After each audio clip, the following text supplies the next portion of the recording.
నమస్తే, నేను సిరి. 'చావా' సినిమా హిందీలో రిలీజ్ అయింది. అయితే అనూహ్యంగా అదైతే కలెక్షన్ల పరంగా చాలా బాగా అయితే బాక్స్ ఆఫీస్‌ని కలెక్షన్ల పరంగా ముందుకెళ్తుంది. అయితే ఇప్పుడు తెలుగులో కూడా రిలీజ్ అవుతుంది. మరి తెలుగులో కూడా రిలీజ్ అయిన తర్వాత 1000 కోట్లు మరి వసూలు చేస్తుందా 'చావా' సినిమా? మరి ఏంటి అనేది ఇప్పుడు మనకి ఒక చర్చనీయాంశం అయింది. అంటే సినిమాలో ఇప్పుడున్న టైంలో 1000 కోట్లు, అసలు 500 కోట్లు, లేకపోతే 100 కోట్లు రావడమే పెద్ద విశేషంగా చూస్తున్నాం. మరి ఇది నార్మల్‌గా హిందీ వర్షన్‌లోనే 300 కోట్ల పైగా దాటేసింది. మరి తెలుగులో రిలీజ్ అయిన తర్వాత మరి 1000 కోట్లు చేరుకునే అవకాశం ఉందా లేదా అనే అంశాన్ని మనకు వివరించడానికి మనతో పాటు ఉన్నారు ప్రముఖ సినీ క్రిటిక్, సీనియర్ జర్నలిస్ట్ జగదేవ్ గారు. నమస్కారం సార్. నమస్తే.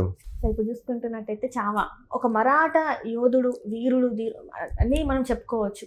అలాంటి ఒక సినిమా హిందీలో రిలీజ్ అయ్యి హిందీలోనే కేవలం 300 పైగా అంటే కోట్ల రూపాయలని పైగా వసూలు చేసింది. మరి ఇప్పుడు తెలుగులో కూడా రిలీజ్ చేద్దాం అనుకుంటున్నారు. రిలీజ్ డేట్ కూడా మనకి అనౌన్స్ చేశారు. తెలుగులో రిలీజ్ చేస్తే 1000 కోట్ల వసూలు చేసే అవకాశం ఉందా? ఫస్ట్ థింగ్, మీరు అడిగిన క్వశ్చన్లోనే ఎట్లా ఉందంటే ఒక ప్రాంతానికి పరిమితం చేసేలాగా ఉంది సినిమా. అది కరెక్ట్ కాదు నా అభిప్రాయం. ఎందుకంటే చావా అంటే ఒక లైన్స్ సమూహం లాంటిది. సో నిజంగా ఒక సింహం గర్జన ఎలా ఉంటుందో సినిమా ఆల్రెడీ గర్జిస్తోంది. మీరేమంటున్నారు, మరాఠా యోధుడు అన్నట్టుగానే మీడియా కూడా అలాగే ఘోషిస్తోంది. అది కరెక్ట్ కాదు. ఎందుకంటే మన చిన్నప్పుడు పాఠ్య పుస్తకాల్లో ఈ యధవల చరిత్ర అంతా కూడా ఇచ్చారు. బాబరు కొడుకు సలీం కొడుకు అక్బరు కొడుకు హుమయూన్ కొడుకు షాజహాను. చూడండి, లిస్ట్ ఇలా చక్క చెప్పేస్తాను. ఎప్పుడో చిన్నప్పుడు చదువుకున్నా. మరి శివాజీ గురించి ఉందమ్మా? శివాజీ కొడుకు గురించి ఉందమ్మా? శివాజీ మహారాజు లాంటి గొప్ప వ్యక్తి భారతదేశ చరిత్రలోనే సనాతన ధర్మం కాపాడే అంత గొప్ప చక్రవర్తి మళ్ళీ లేడు, రాడు, పుట్టబోడు. ఇప్పటికి కూడా అర్థం కాని విషయం ఏంటంటే, మనము స్వతంత్రం దక్కించుకున్నాక కూడా అంత కష్టపడి అంతమంది చనిపోయి స్వతంత్రం తెచ్చుకుంటే మనము మన గాథలు చెప్పుకోకుండా వాళ్ళెవరో గాథలు మనం చెప్పుకుంటున్నాం. ఎవరో గాథల్ని హిస్టరీగా ఒక సబ్జెక్ట్ పెట్టుకొని మన గాథలు చెప్పుకోకుండా మనకి ఎట్లా స్వతంత్రం, అది కదా మీకు దీనికి ఐడియా ఉంది కదా. సో అలాంటప్పుడు మీరు మరాఠా యోధుడు అని ఒక ప్రాంతానికి పరిమితం చేయకండి.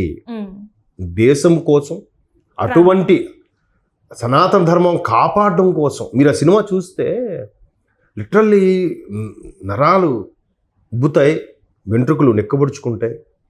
ది సేమ్ టైం బాధ, ఆక్రోశం, ఎంత దారుణమా, ఎంత జరిగిందా అని మాట రాదు నోటి నుంచి బయటకు వచ్చే టైంకి. మనకి నిజంగా ఆ వికీ కౌశల్ మరి నిజంగా ప్రాణం పెట్టేశాడు ఆ హీరో అయితే. సో అట్లాంటి సినిమాని ఒక భాషకు పరిమితం చేయడం వల్ల కలెక్షన్స్, ఇప్పుడు రేపు మీరు తెలుగులో అంటున్నారు, రేపు 7వ తేదీన ఎప్పుడో ఉంది, మన అల్లు అరవింద్ గారు కైవసం చేసుకున్నారు దాన్ని. మిగతా అన్ని భాషలు చేస్తే 1000 కోట్లు ఎంతసేపు అమ్మా? ఎవరి నోట విన్నా ఏం తీసారా, ఏం సినిమా. లాస్ట్ హాఫ్ ఎన్ అవర్ అమ్మా సినిమా, బ్యాక్గ్రౌండ్ స్కోరు, ఇంకా సినిమా ఓన్లీ గర్జన, ఆ సింహం గర్జనే వింటాం మనం. అంటే ఆ సంభాజీ యొక్క వాయిస్ మీద నడిచింది అనుకో సినిమా. ఇంకా నిజంగా పిక్చరైజేషన్ టేకింగ్ అద్భుతం నిజంగా. అంటే ఒక విధంగా మనకి కాశ్మీర్ ఫైల్స్ కానీ, నిజాం నవాబుల యొక్క ఇవి కానీ, ఇవన్నీ ఎవరికి చెప్పలే. అంటే ఇంకా వాళ్ళు వెళ్ళిపోయినా, వాళ్ళు అంతరించిపోయినా, వాళ్ళకి ఇంకా తొత్తుల్లాగా వాళ్ళ కింద పాముకొని వాళ్ళు పోసేస్తే తాగేసేలాగా బతుకుతూ ఉన్నారంటే ఇంకా కొంతమంది ఏమనాలి చెప్పండి. మనం అదే మాట్లాడుకుంటాం కదా ఇప్పటికీ కూడా, వాళ్ళ వంశస్థుల గురించి, వాళ్ళ దాని గురించి మరి అదే మన దౌర్భాగ్యం. అయితే లక్కీగా వాళ్ళని కూడా మనము వాళ్ళని ఏదో గొప్పగా ట్రీట్ చేస్తున్నాం. పేర్లు చెప్తే ఒక్కొక్కడికి మనోభావాలు దెబ్బతింటాయేమో, అది వేరే విషయం. నిజంగా సోషల్ మీడియా, ఆ ఒక్క విషయంలో నేను హ్యాట్స్ ఆఫ్ చెప్తాను. సోషల్ మీడియా వచ్చిన తర్వాత కాలగర్భంలో కలిసిపోయిన చరిత్ర అంతా కూడా మరలా బయటికి వస్తుంది, ఉబికి వస్తుంది. కొంతమంది నిజంగా అండి 2004 ముందు చంద్రబాబు నాయుడు గారు ముఖ్యమంత్రిగా ఉన్నప్పుడు ఒక సమాఖ్య కూడా నిర్వహించారట. ఆర్ట్స్ ఎందుకు తీసేద్దాం, అంతా కావాల్సిన రాబోయే రోజుల్లో టెక్నాలజీ ఇదే కదా, సైన్స్ అండ్ టెక్నికల్ గ్రూప్స్కే పెడదాము, తీసేద్దాం అన్నట్టు కూడా వచ్చిందట. అప్పుడు దానికి చంద్రబాబు నాయుడు గారు లాంటి గ్రేట్ ఎకనామిస్టులు, కొంతమంది ఫైనాన్షిస్టులు, వాళ్ళందరూ కూడా మన పిచ్చోళ్ళారా, చరిత్ర ఎప్పుడైతే మర్చిపోయామో మనకు భవిష్యత్తు లేదు, చరిత్ర తెలుసుకొని దాని నుంచి ముందుకెళ్ళాలి, అది ఏ పరంగా మీరు లాజికల్గా తీసుకోండి, సైంటిఫిక్గా తీసుకోండి, ఏదైనా తీసుకోండి అని చెప్పి కూడా చెప్పారట అప్పుడు. సో అంటే ఈ సందర్భం ఇది కాదు, అటు వెళ్తుంది మనకి టాపిక్. సో అట్లాగా ఈ చావా ఎట్లాగా నిజంగా మీరు యాడ్స్ ఎక్కడైనా కనిపిస్తున్నాయా? లేదే. ఎక్కడైనా ఎక్కువ ట్రోలింగ్స్ కనిపిస్తున్నాయా? కానీ మౌత్ టు మౌత్ పబ్లిసిటీగా వెళ్తుంది జనాల్లోకి. అదమ్మా అసలైన హిట్ అంటే, అదమ్మా కావాల్సిన సినిమా. ఇప్పుడు అంటే ఒకప్పుడు సూపర్ స్టార్ కృష్ణ గారు కూడా మన తెలుగులో శివాజీ లాంటి పాత్రతో ఒక సినిమా చేయాలనుకున్నారంట, శివాజీ గారి పాత్రతో. బట్ ఎక్కడ మత విద్వేషాలు రెచ్చగొట్టబడతాయో, ఎక్కడ ఇష్యూస్ అవుతాయో అని భయపడి ఆగిపోయారంట. ఆయన కూడా ఒక ఇంటర్వ్యూలో చెప్పడం నేను చూశాను. సో ఇప్పుడు మెల్లమెల్లగా బయటకు వస్తున్నారు. ఎవడో మనోభావాలు దెబ్బతింటే, జరిగిన చరిత్రని చూపించడానికి ఎవడు మనోభావాలు దెబ్బతింటే ఆడెవడు లేడు కదా ఇప్పుడు. అప్పుడు ఎవడైతే ఇంకా వాళ్ళ పేర్లు చెప్పుకొని చాలా మంది మత విద్వేషాన్ని రెచ్చగొట్టే వాళ్ళు ఇప్పటికీ కూడా ఉన్నారు. ఇప్పటికీ అలాంటి వాటికి ఎక్కడ సందు దొరికితే వాళ్ళని అంటే ఇలా చేద్దామని చెప్పేసి ప్లాన్ ఉన్నాయి కాదనట్లేదు. ఒక వ్యక్తి కానీ ఒక వ్యవస్థ కానీ దేశం కానీ అభివృద్ధి చెందుతుందంటే దానికి వెనకపట్టి కప్ప కథలాగా వెనక లాగునేవాడు చాలా మంది ఉంటారు. మనం ఇంకోటి తెలుసా మీకు, భారతీయుల్ని కొన్ని ఏదో దేశంలో మలేషియాలో ఎక్కడో అంట ద్వేషిస్తారంట. ఎందుకంటే ప్రపంచంలో ఈ బ్రిటిష్ వాళ్ళు ఏ దేశాన్ని కూడా ఎక్కువగా పరిపాలించలేదు మిమ్మల్ని పరిపాలించినట్టుగా. మిమ్మల్ని 150 సంవత్సరాలు పరిపాలించారంటే మీలో మీరే వెధవలు, మీలో మీరే కొంతమంది వాళ్ళకి అమ్ముడుపోవడం వల్ల బ్రిటిష్ వాళ్ళు అన్నేళ్ళు పరిపాలించారు మిమ్మల్ని, లేకపోతే ఇన్నేళ్ళు పరిపాలించేవారు కాదని కూడా వాళ్ళకి ఒక బలమైన నమ్మకం ఏర్పడుతుంది.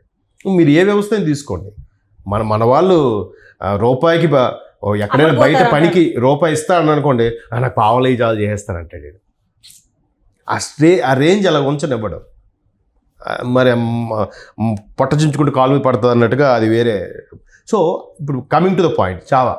సో నిజంగా ఈ సీన్ బాగాలేదు, ఎక్కడ ఇది గుంచు ఇదిగా ఉంది. ఇప్పుడు చాలా వచ్చాయి కదా, పద్మావతి అని, భాగమతి అని చాలా సినిమాలు వచ్చాయి. అవన్నీ వచ్చినా ఓకే, విజువల్ వండరు, ఏదో చేశారు, ఒక కోట అండ్ దాని నగలు డ్రెస్సు చూడడానికి వెళ్ళారు. కానీ దీని గురించి ఎవరు అలా మాట్లాడలేదు. నిజంగా సింహగర్జన ఇది కదా మనకు తెలియాల్సింది. నిజంగా సంభాజీ మహారాజ్ గురించి నేను సోషల్ మీడియాలో ఈ సినిమా రిలీజ్ అవ్వకముందు చూస్తే, ఆయన ఏదో ఒక ఇష్యూ మీద ఢిల్లీకి 15 గంటల్లో 16 గంటల్లో గుర్రం మీద కూడా వెళ్ళిపోయాడంట, 15 అవర్స్లో. అక్కడ మహారాష్ట్ర నుంచి ఢిల్లీ వరకు, ఆ రాష్ట్రం వరకు. మనం బై రోడ్ వెళ్ళడానికే ఇంత సూపర్ ఫాస్ట్ కార్లు, ఐసీసీ కార్లు వచ్చినా కూడా వెళ్ళలేకపోతున్నాం, ఎంత రోడ్లు బాగున్నప్పటికీ. సో ఎంత టాలెంటెడో, ఎంత నిజంగా వీరుడో చూడండి. ఆఖరికి కళ్ళు పొడి తీసేసినా కూడా నేను ఈ మతంలోనే చేస్తాను తప్ప భయపడ్డా అనమాట. ఆఖరికి వాడు కళ్ళు పీకేవాడు కూడా, సాబ్ నువ్వు కళ్ళు చూడొద్దు అని కూడా చెప్తాడు, నీ చూడలేకపోతాను నీ కళ్ళు అని. సో అలాంటి సినిమాని జనాలు నిజంగా ఆదరిస్తున్నారు. Thanks to all people who our support to the Sanatana Dharma కానీ భారతీయ సంస్కృతి గురించి కానీ. సో ఇప్పుడు అన్ని భాషలో వచ్చిన తర్వాత ఈజీగా మార్కు దాటుతుందని అనిపిస్తుంది నాకు. ఇప్పుడు పుష్పాన్ని తీసుకోండి, అన్ని భాషలో అయిన తర్వాత 1870 కోట్లు మార్కు సెకండ్ ర్యాంక్లో ఉంది. ఇప్పుడు అది బాహుబలిని దాటేసింది. బట్ అదేంటది దబాంగ్ కాదు, దంగల్ కన్నా వెళ్ళదు. సో ఇప్పుడు ఇది అంతకు మార్కు రాసి అయిపోయినా ఈజీగా 1000 కోట్ల క్లబ్లో అయితే చేరిపోతుంది. అక్కడ చేరిపోవడం కాదు, సినిమా జనాలు ఎంత ఓన్ చేసుకున్నారనేదే హిట్. ఆ పరంగా చూస్తే మిగతా ఇంతకుముందు వచ్చిన సినిమాలు అన్నిటికన్నా ఇది బ్లాక్ బాస్టర్ అనే పదం కూడా చాలా చిన్నది దీనికి. ఎందుకంటే మీరు అన్నట్టు చరిత్రని కప్పిపుచ్చారు, ఆ చరిత్రని ఇప్పుడు బయటికి తీసుకొచ్చి చెప్తున్నారు. కాబట్టి ప్రతి ఒక్కరు చూడండి, చూసిన తర్వాత మాట్లాడండి. ఒక్కరైనా బాగోలేదని చెప్తే దాన్ని నేను ready. Thank you so much. Thanks.